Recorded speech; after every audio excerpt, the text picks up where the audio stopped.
Hello my friends, and welcome back to Radical Radio Scotland. What a great conversation I had today with Fatima Uygun. Fatima is one of the main organisers behind the Govanhill Baths occupation, and she's also involved in Glasgow Against Closures. Fatima is actually also a playwright, and the links between theatre and politics is something that we chatted about as well. All in all, it was a fantastic conversation, and I'm delighted to share her words with all of you today. But before we go into the chat, check us out on Patreon if you fancy supporting the podcast. But yeah, with that said, let's tune in. Everybody, please put your hands together for Fatima. Fatima, thank you so much for coming on Radical Radio Scotland. I do appreciate taking time out your busy schedule to talk to us. But yeah, where better to start than Australia in 1987. So this is when you featured in an award-winning mini-series called In Between. How did this mini-series influence your political beliefs? And was this mini-series based around a community centre, a bit of foreshadowing for what was to come in your life? You know, very interesting question. I've never been asked this question before. So, yeah. So the mini-series In Between was about working class young people living in the inner city of Melbourne. And so I don't know if you know the Gorbals or the old Gorbals, where we had these huge high-rise flats, and literally at the bottom of one or right in the middle, there was a community centre or a place where people gathered. And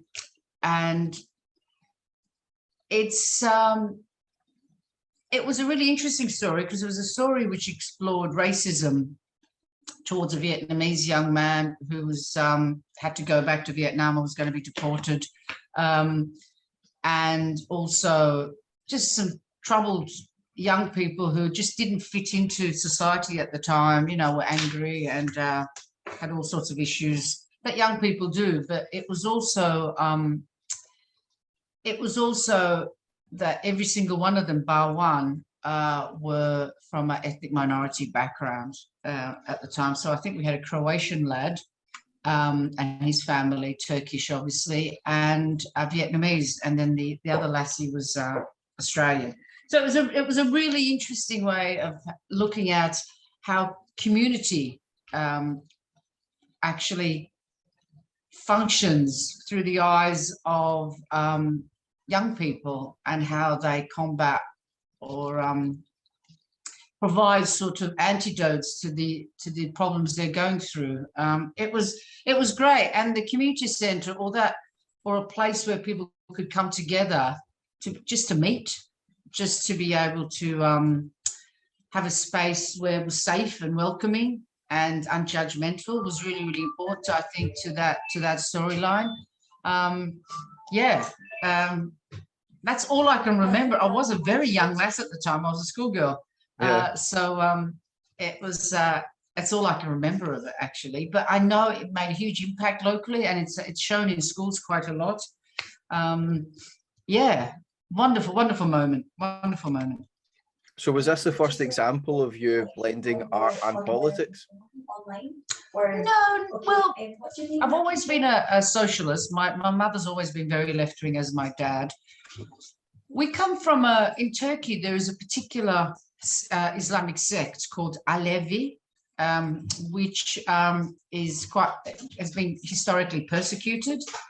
So quite a few of the refugees that you see from Turkey tend to be Alevis.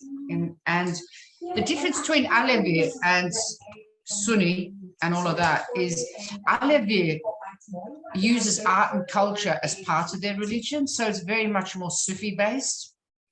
And so, music and art was much more a part of our culture growing up.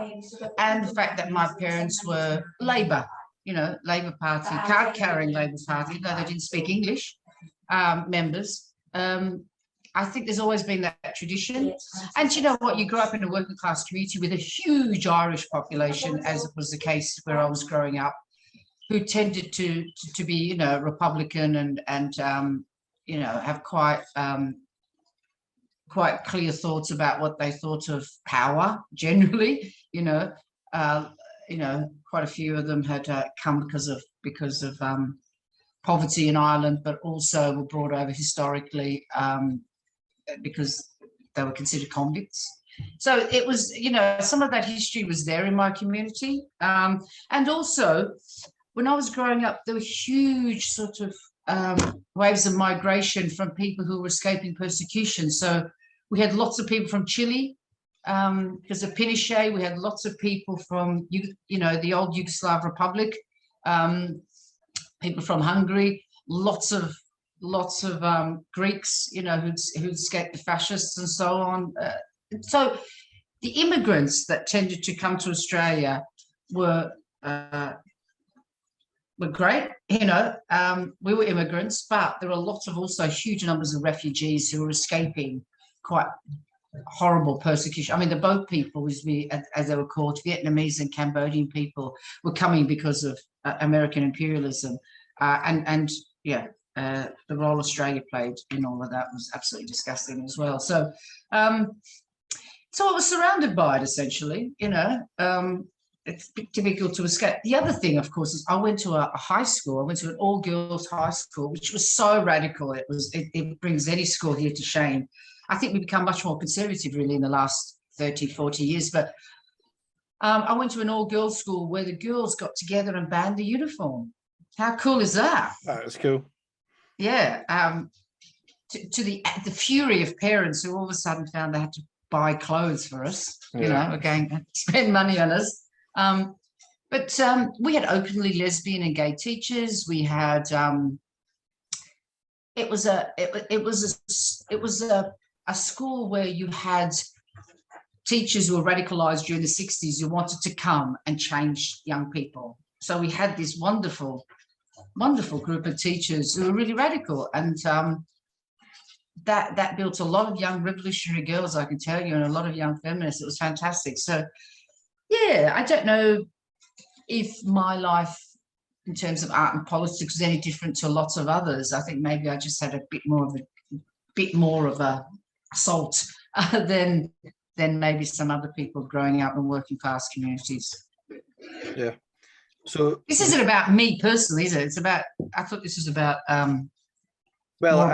it's about your projects, but it's about the project. Yeah, okay. To understand the projects, it's good to understand a bit about you as well. Great. So the theme of blending politics and art is something that stuck with you since you moved to Scotland. Could you tell us a bit about Pitheid Productions? Yes. So I've always been interested in plays and performances. My partner, who passed away, was a folk artist, and so I really loved folk music and the whole storytelling element of it, and the oral history of it, of some of these stories being told without any change in terms of songs and so on for hundreds of years, and others which have been adapted to meet sort of more contemporary happenings. So folk music is a phenomenal part of our culture. And so when I got into theatre making, it was really, I wanted to follow on from telling stories in that tradition of folk music and folklore.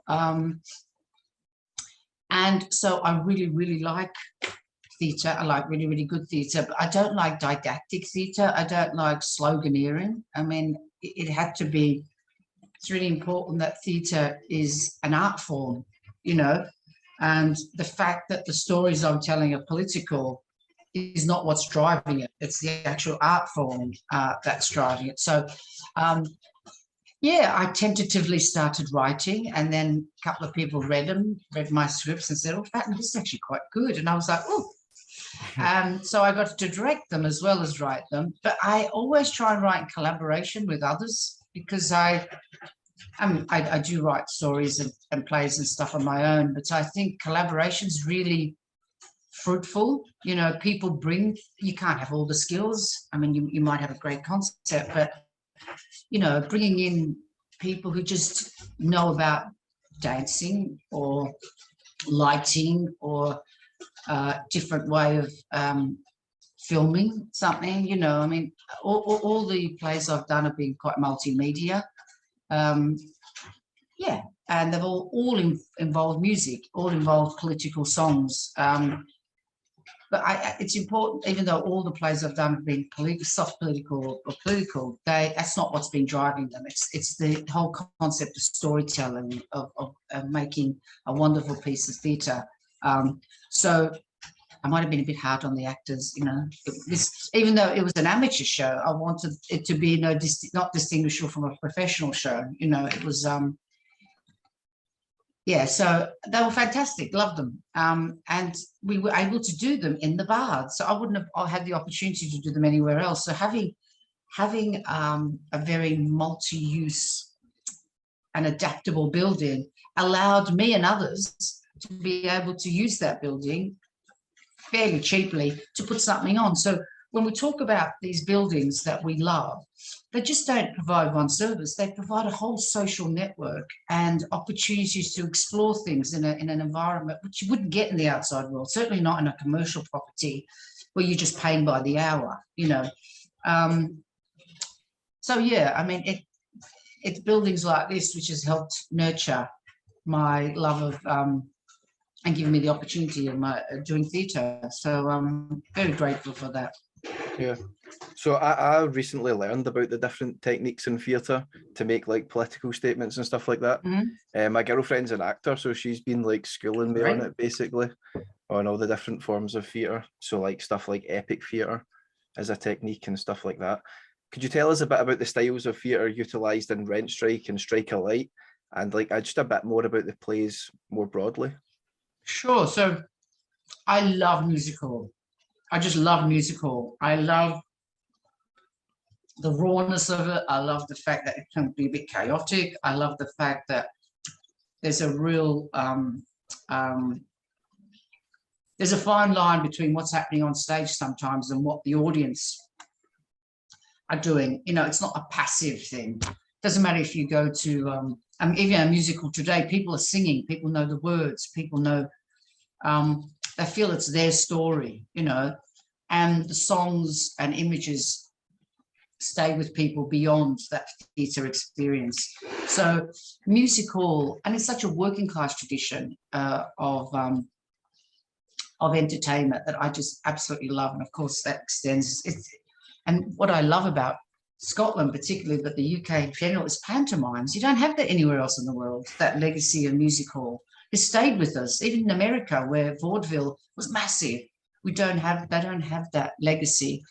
And I love it. I love the fact that so much of musical was so class conscious. You know, there were all the songs and the acts were all about the human condition. The other thing I love about musical is it was so diverse. You had people from the Italian community, the Chinese. I mean, music hall, if you have to just look at the bill posters, you can just see how diverse the entertainment was. And do you know what? You could have someone trying to hypnotize someone on stage, followed by an acrobatic group, followed by a woman singing about the, you know, losing her love. It was just so, I mean, it was diverse in terms of people and culture, but it was also diverse in terms of entertainment. So I would like to think my traditions come from that, but I also like Brechtian theatre, and I love being able to tell a story. I mean, the difference between theatre and film as well is really important. That it's that moment, that one moment you experience, and then it's gone. You know, because you don't often. We tried desperately to film all the musicals we've done, and they've not gone down well. Someone forgot to switch the light on, or someone forgot to connect the sound. It just, or someone was filming the back of someone's head. You know, so it hasn't worked out. But people have great memories of it, and we do have photographs. So, yeah, musical is, I think, and it's really interesting when you look at Kurt Weill and Brecht in their storytelling around, you know, what's her name? Pirate Jenny is one of the all-time wonderful characters in history, where, you know, this woman whose life really is not that important to most people. She works in a bar, but she just dreams of getting revenge on the people who treated her like shit. And I love that story. It's a wonderful story written essentially by two men who are able to empathize with women and be able to tell that story. Of course, it's a phenomenal piece of musical theatre. So, yeah. I think I've talked enough about that. Moving on, moving on. I haven't done anything for a while, but I am going to go back to writing. Yeah. Well, you are writing a play just now called Pauper's Purgatory, are you not? Which is based on like 19th century music halls. Could you tell us a bit about that without giving anything away? Yeah. No, it's people should share their ideas. There's nothing sacred. No, Pauper's Purgatory is. I'm still working on it. Is actually a TV. I've transferred it onto the TV. It's going to be a mini series, really, and explores the lives of some Irish orphans that find themselves in musical theatre based on sort of being raised for a period of time with travellers, travelling and show people. And it's got it all: deception, deceit, death, murder, revenge. It's all there. And part of the storyline is, of course, what so many Irish young people who are orphans experienced was abuse within the church, particularly in the late 1800s. And so part of the storyline is them finding their abusers and hunting them down. So it's a little bit of everything there. Yeah. So I'm sort of halfway through it, but the pandemic's not been good for my art, to be honest. It's been work around the community to try and it's not just me. I think a lot of people thought, oh, I've got all this time on my hands, I'll be creative. And of course, creativity doesn't often work like that. You know, if you're being battered by threat of job losses or your family's sick, or you're just barrage of really negative things happening in your life, it's not always the easiest to be creative. So it's been hard the last couple of years in going back to writing. Yeah, no, I know what you mean. Like, creativity is more of just a spark that comes out of, you can't just kind of force that. But yeah, so you've lived in Glasgow for over 2 decades now, and in that time you've made such an impact on your local community, especially through the occupation of Govanhill Baths. Could you tell us a bit about how you got involved in this campaign and what the kind of the energy was like around the occupation in like 2001? I don't really know. I don't know much about it because I was 5. Oh, you were 5. Oh my God. Harry, you're not going to use the film of this, are you? It's a radio. Oh no, I've been eating. I've been chewing and eating. No, you can't do that. Okay. Don't use it. No, if you don't want the film. No, don't do that. Let's just keep it at volume. Govanhill Baths occupation. So I moved to Govanhill and with my partner, and there was swimming baths around the corner, and I went, oh my God, this is so fantastic. And I can't swim, but I didn't go to the swimming baths for the swimming. I went there for water aerobics, which was great in the shallow end, but also for yoga. But the most important thing for me as a Turkish woman was the Turkish baths. They were phenomenal. And the Turkish baths were a bit different to the Turkish baths I'd known before in some ways. One was that it was full of women in their bikinis, not really using the Turkish baths, but sitting in the warm rooms, having sandwiches and occasionally a bit of bubbly or a drink. You know, it was a real social centre. And some of them were completely naked. And it was like, the feeling of it was just such a safe environment, particularly on women's nights, where you were just with groups of women who you would not normally have met in other situations, doing their own thing, chatting with one another. And I loved it. I used to go twice a week. And when it's freezing cold in winter and you come out of Govanhill Baths, big rosy cheeks from the heat and the warmth. And, you know, it was just a lovely, lovely place to be for all sorts of reasons. And of course, that was unique to me.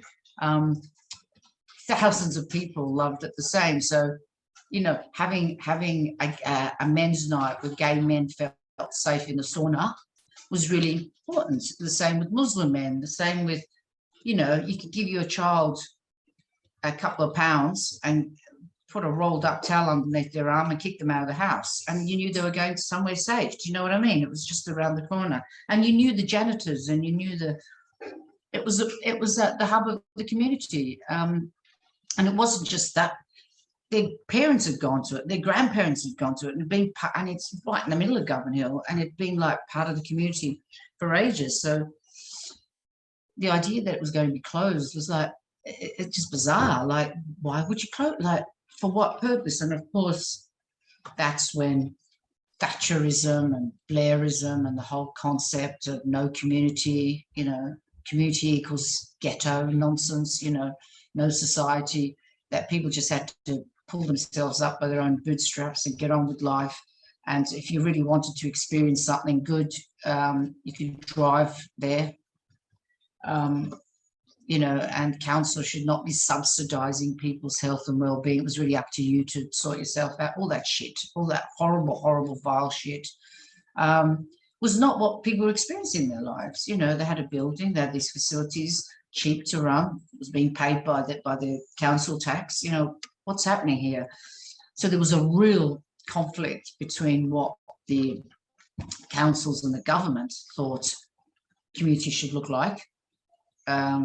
That really neoliberal idea of the individual, in a sense. I'm putting it really bluntly here, of course. And then the whole idea of what people here came to expect. Not just that, these buildings were built by local people. You know, they were built by Irish labour who lived here.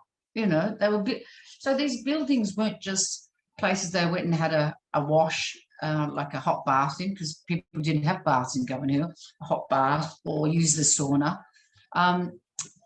or go for a swim. It wasn't just the health, but the social thing, you know, knowing it was yours. And one of the slogans of ours from day one was ours. We just thought this building was ours. So everywhere you saw, people had spray painted ours. A really powerful word that we still use. Yeah, so I was only here for like bloody a year when someone started leafleting saying they're threatening to shut the baths down. Let's have a public meeting. And Billy McNeil's pub up the road, where he was in the pub, he used to manage it before, because that's what Irish footballers did. They didn't get pensions, they got pubs.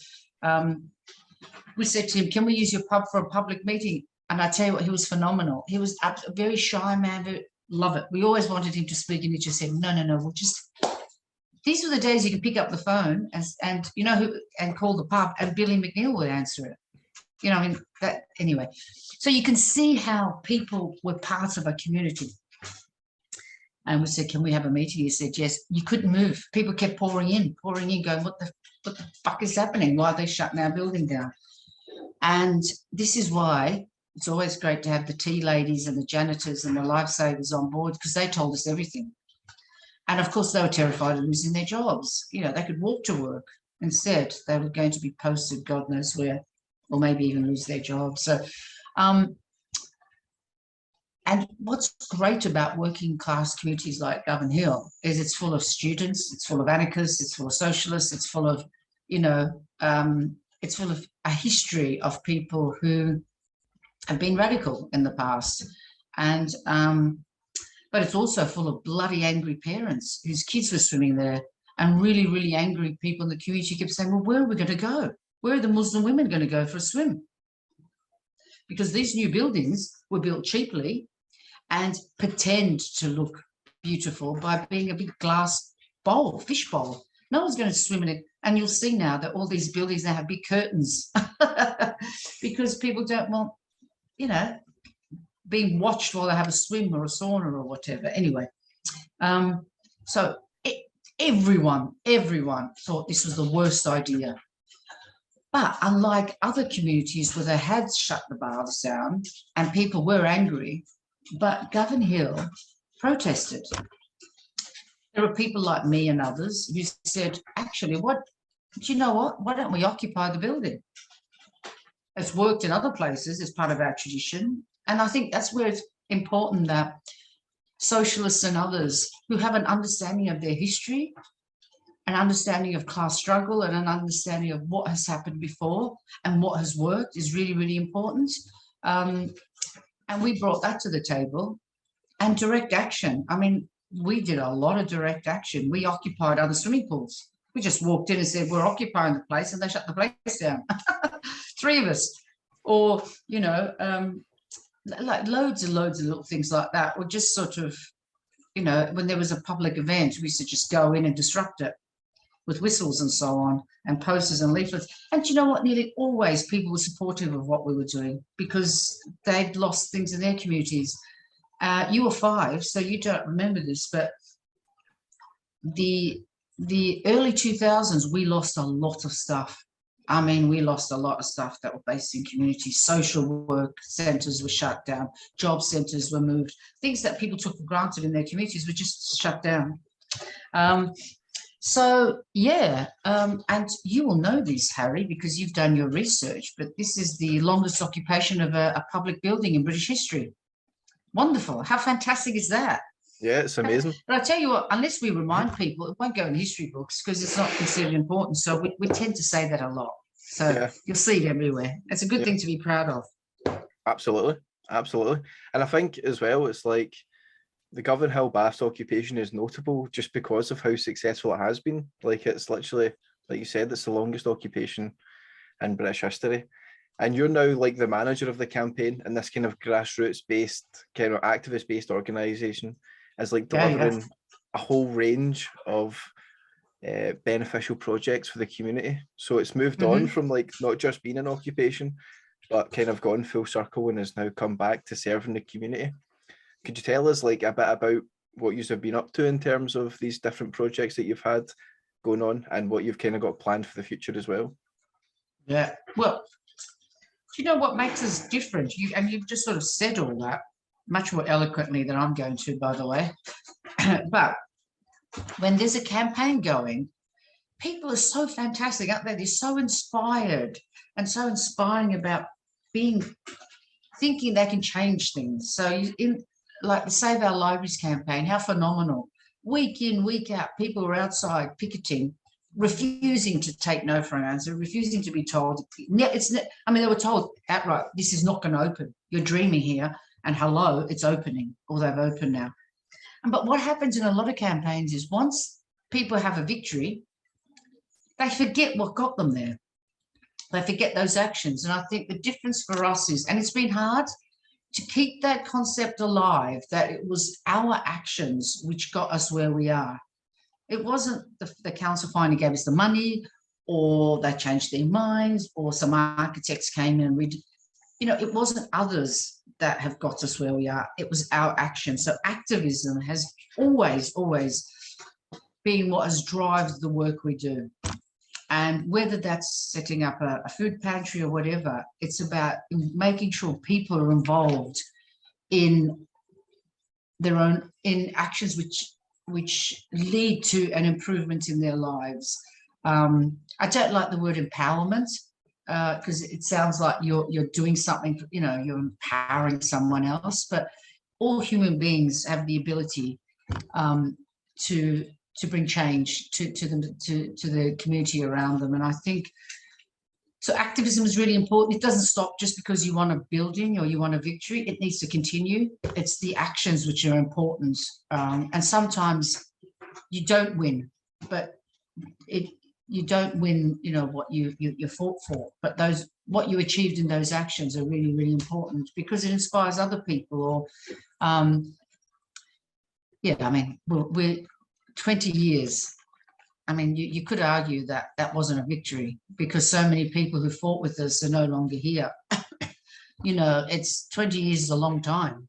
It's a long time. But yeah, we're finally here. But it's still a battle. It's still a battle. The council is still telling us they don't have enough money. Architects are still telling us, their vision is different to ours and they think this should be a building like this. And so it's a constant battle of our community to make sure we are getting what we want. And I'll tell you something, we're not getting everything we want. We're not getting the big pool because we just cannot raise the extra million. We're not getting the development of the STEAMI as an arts centre because we can't raise the other 500,000. These are pennies in the scheme of things. So it's a victory in many ways, absolutely, but also it's come with some losses as well, you know, some casualties. But, you know, unless we keep that activism going, we'll never get that big pool open and we'll never get the STEAMI into an arts centre. So that's the next phase. So you'll hear that this is phase 1B. Well, phase 2 is the next phase, which we're already planning for. So we're not taking no for an answer. Sorry, Harry, I've forgotten what your question was. And can I ask you, Harry, how Yes. long do you think we're going to be chatting for? Just, I'm not sure if I've made enough time in my diary here. I've only got a couple more questions. Oh, fabulous. Okay. Yeah. Go for it. Sorry, the second part of that question was just like about the kind of projects that you have put on. Like just what kind of projects have you put on? Because I'm sure I read online it was like going back to the roots of the community centre with yoga and stuff like that. Well, do you know, because we're occupying the baths, we had to do a lot of things outside, namely have a 24-hour picket. And that 24-hour picket meant that everyone who was a lost soul in the community gravitated to it. It meant that children who had nowhere else to go gravitated to it. It meant that anyone who was politically active gravitated to it. So we had a situation on that picket line every minute of the day, which was full of people wanting to do stuff, but also there were people there with needs. So we ended up being social work 1 minute, to a food bank the other minute, trying to feed people, to you know, an after school care, you know. So we worked out really quickly that we're actually quite good at all this shit. You know, there's a lot of stuff we can do where you can be inclusive, you can just provide stuff for the community, and the community also want to. I mean, when the community sees something happening, they gravitate it, don't they? They just go, oh, what's happening? I'm interested, you know. But the importance of keeping that building alive, I can't tell you how important that was. So the first night we occupied it, we got the occupier, Shimla Pinks, they were a curry house around the corner, which are now Brody's. They turned up with a 3-course meal for all the occupiers. I kid you not. On the picket line, we had buckets, on average 20 quid a day. Now, this is 20 years ago. 20 quid a day was just thrown at us by passers-by. We were able to afford walkie-talkies. We were able to afford mobile phones 20 years ago. We had a bit of an operation going there, yeah. We were like, we're good at this, you know, but it's not new to us. I mean, people have done this previously, but not on this scale and not so public. Having this right in the main road was like everyone was learning in the community what was happening on a daily basis. So we didn't forget all this. We didn't, because the picket line was more than saving the building. It ended up sort of also being a focus point for organising wider activities in the local community. And things became quite obvious that what the issue of racism, the issue of homophobia, the issue of poverty, the issue of homelessness. I mean, all these issues were being experienced on the picket line, the mental health situation locally, because they closed social work at the time, you know, they were closing some of the community centres at the time. It just became a hub for everything. But it also instilled in people, hang on a minute, actually, do you know what? If we're fighting for the baths, why don't we also fight for other stuff? So it helped plant the seed, really, of a lot of other campaigns and groups that started emerging locally, and giving them confidence to grow and demand more within their projects. So from day one, we were already meeting some of the needs of our community, but also we had aspirations to do far more than just save a building. We had yoga on the picket line. We had Tai Chi on the picket line. We organised cycling around Govanhill, starting and finishing on the picket line. We had a Harriers group of runners who would start and finish on the... So it became a focal point for lots of health and wellbeing activities, really informal. Knitting circles. We invited all the knitting ladies to come and sit under the gazebo, and they could mind the picket so we could get a rest and also knit at the same time. So all these little things were just growing organically because we were very welcoming, and we knew that we couldn't keep this as a small bunch of, you know, crusty anarchists and a few socialists. It had to be a wider campaign. And then eventually we started more formalizing, I suppose, a lot of the activities that were being delivered. So, but they were always based on what the community wanted, but most importantly, also what they aspired for their communities. It's not good enough just, you know, saying we want our building back. We want our building back refurbished and invested in. There's no point giving us a shitty building that's going to crumble. We want you to invest in this building for the long term, and also just make sure that it's delivering the activities we wanted.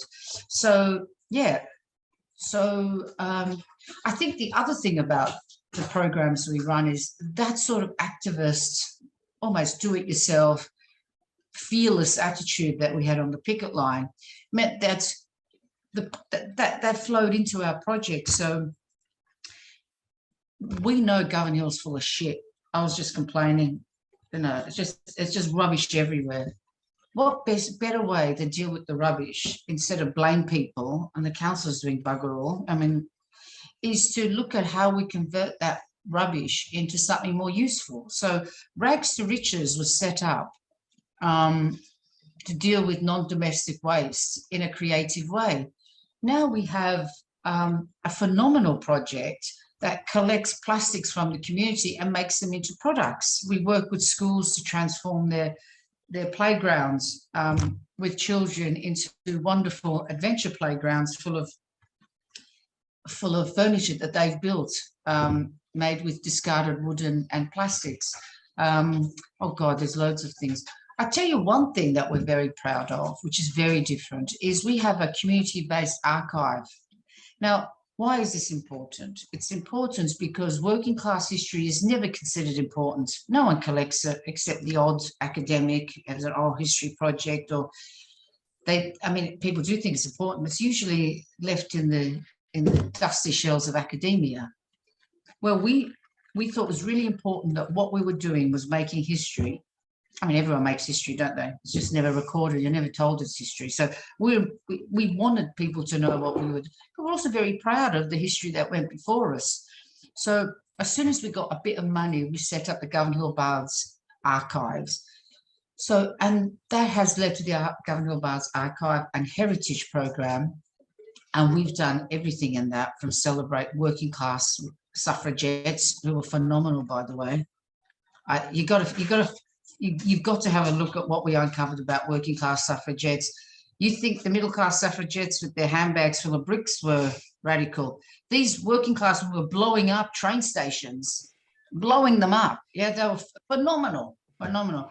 All of that's hidden. So we weren't just preserving and archiving, celebrating our own history. We were looking at the history of our local community. And that's where we found out that there were battles by socialists and anarchists and Jewish people against the National Front, not the National Front, the British black shirts, who had in Govanhill. We were able to uncover that. We were able to uncover the enormous contribution Jewish community had made in the built architecture, our environment, that you wouldn't even notice if you walked past it. That the Irish labour that built our buildings, where is the history of these people? So this is important. This is important for working class communities. And it's a living history, yeah? So that's a very unique project to us, I think, and one that we work hard with other community groups we're doing some work with now with Romano Love, looking at their history, which is a new history in many ways in Govanhill, but it's a history that we can, collect and work with them to actually be proud of. So the archives and heritage is a unique thing to community groups, very unique, but one we're very, very proud of.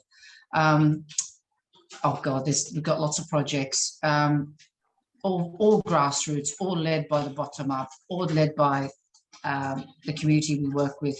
And the other thing I think is important is almost 100% of our boards, our participants, those who work for us are from the local community. They're literally within a mile of Govanhill. That's not because we want a passport for you guys to get in to use our facilities, but we think what we've done, you should be able to replicate in your own communities. So we do work with other communities and other projects. So when Whitehill Pool was being shut down, they came to us and said, can you help us? And we did. You know, when people are closing the libraries down, they said, can you come and help us? And we did, which led to a very unique program we've got called Community Action. The role of our Community Action program is to help other organisations and groups achieve what they're fighting for. So that's a wonderful hand of solidarity, but also we're able to provide resources. So yeah, working with loads of groups to do stuff with that.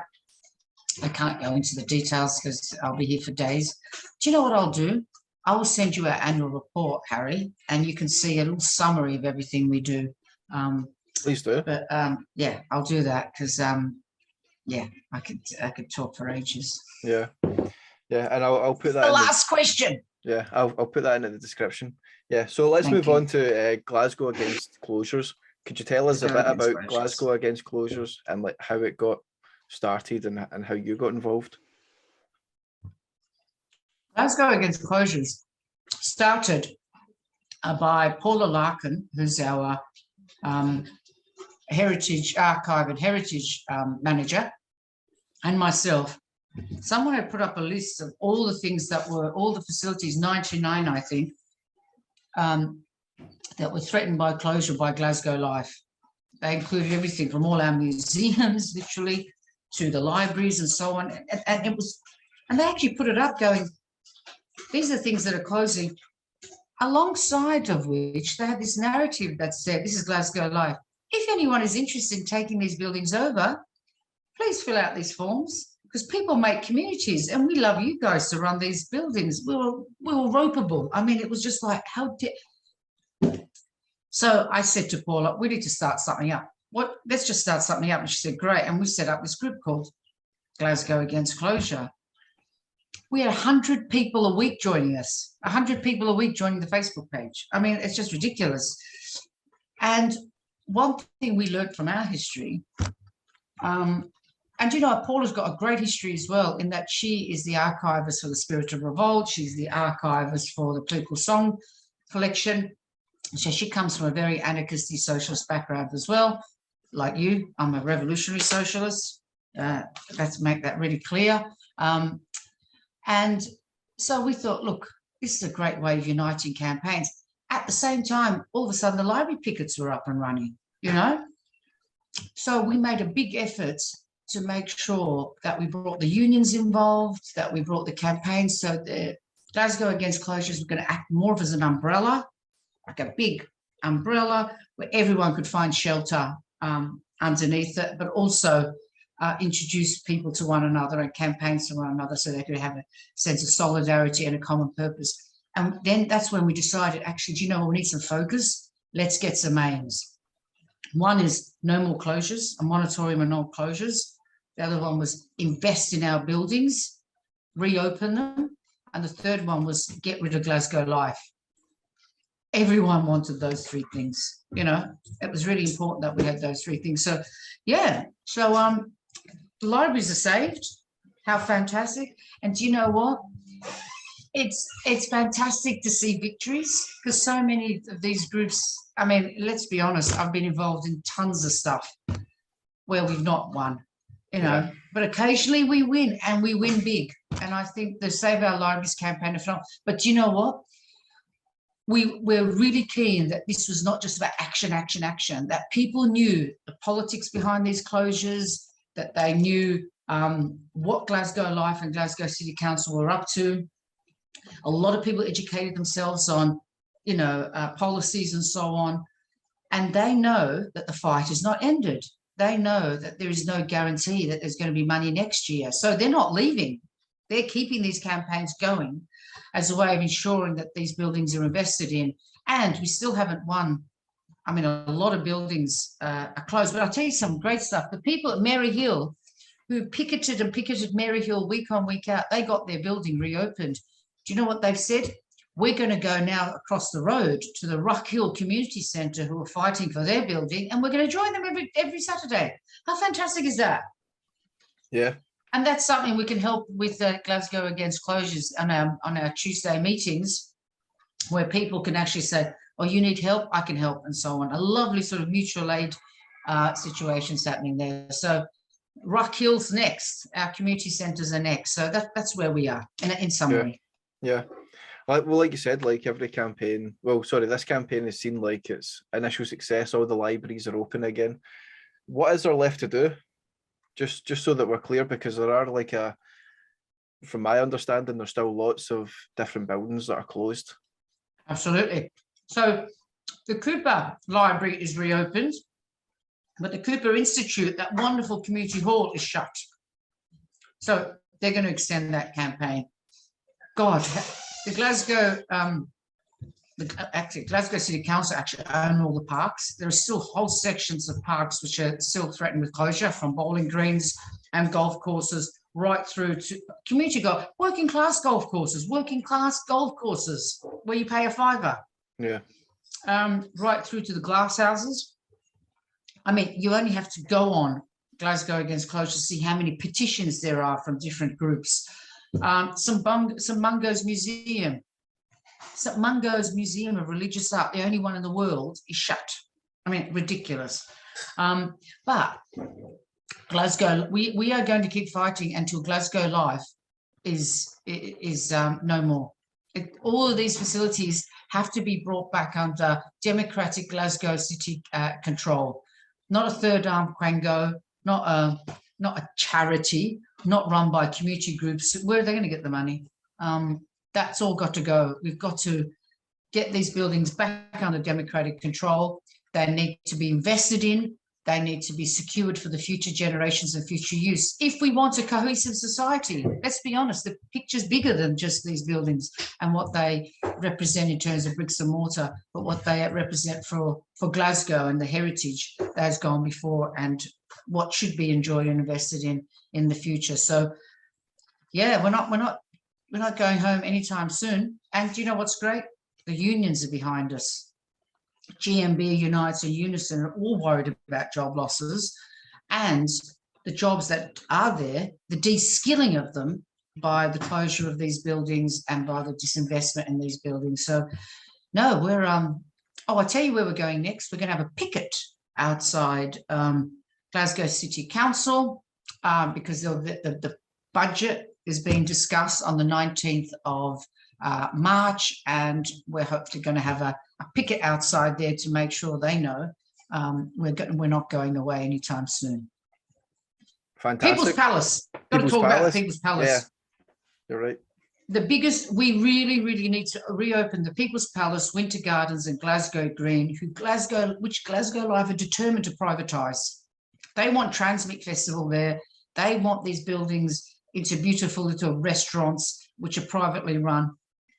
These buildings and green spaces have been with us for generations.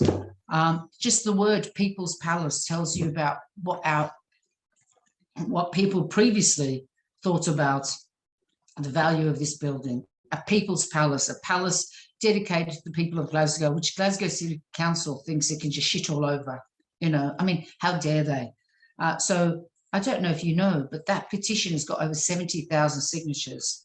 Wow. And Glasgow City Council still refusing to engage with them. So that's going to be a big fight, but one we're determined to see through to a victory. Yeah, and quite rightly so, because it's an amazing building, especially on the inside. You've got all of the political and all the kind of history that it has. It's definitely one of my favourite places to spend an afternoon. And so say the tourists as well. I mean, really. Anyway. Anything else, Harry? No, I think that wraps up everything. Is there anything that you wanted to add? Anything you wanted to shout out? I actually can't remember what I've said in the last 20 minutes, whatever it was, hour. But don't make me sound like an idiot. Nah, well, you were amazing. Honestly, it was Yeah, such okay, a pleasure talking to you.